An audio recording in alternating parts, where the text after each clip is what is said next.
8 দিনের নোটিশে তারা চাকরি খাবে এবং এমনও কথা বলা আছে নোটিশ ছাড়াও তারা চাকরি খেতে পারে। এগুলি অত্যন্ত গর্হিত।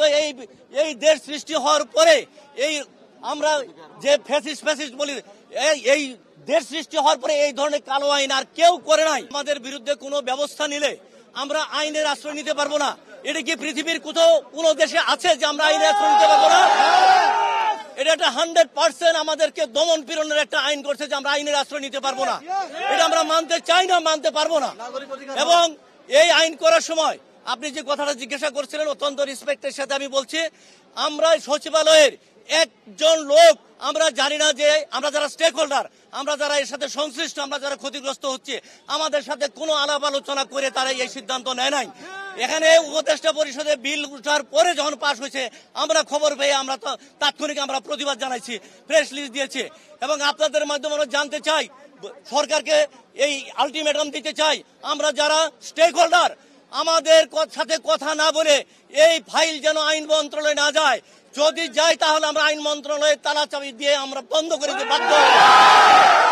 এবং এর মধ্যে দেখেন আপনারা জানতে চেয়েছেন, এখানে আছে যে আমরা যদি রুম থেকে বাথরুমেও যাই এটাও তারা আমাদেরকে অন্য আইনে ফেলাইয়া আমাদেরকে শাস্তি নিতে পারবে।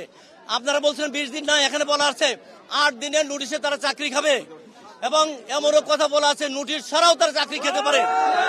এগুলি অত্যন্ত গর্হিত। এই দেশ সৃষ্টি হওয়ার পরে এই আমরা যে ফ্যাসিস্ট বলি, এই দেশ সৃষ্টি হওয়ার পরে এই ধরনের কালো আইন আর কেউ করে নাই।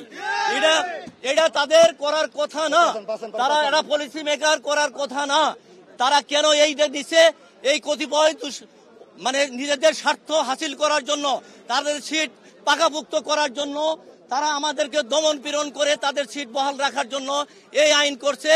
এটা আমার ধারণা যে প্রধান উপদেষ্টা না বুঝে তাকে মিসগাইড করে এই আইনটা স্বাক্ষর করানো হয়েছে।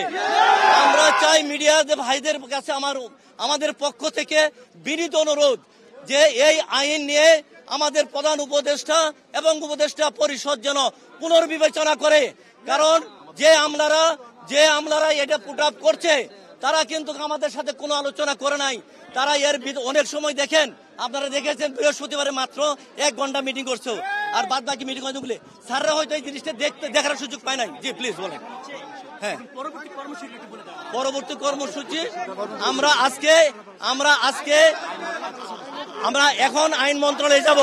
আইন মন্ত্রণালয়ে গিয়ে তাদেরকে আলটিমেটাম দিব, দিয়ে পরবর্তীতে আমরা বিকেলে বসে আমরা কর্মসূচি ঠিক করব।